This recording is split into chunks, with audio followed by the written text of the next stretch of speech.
এ দুনিয়ার মানুষ আছে যারা হাসির আড়ালে লুকিয়ে রাখে অনেক কষ্ট।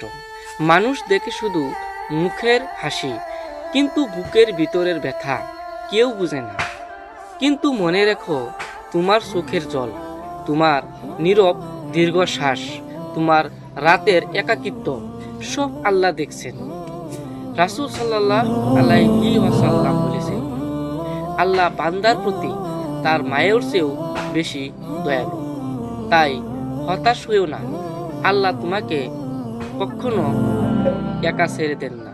চোখ বুঝিলে পৃথিবীর চিনবে না কেহ, আসল বাড়ির মাটির উপর থাকবে রে দেহ। চোখ বুঝিলে পৃথিবীর চিনবে না কেহ, আসল বাড়ির মাটির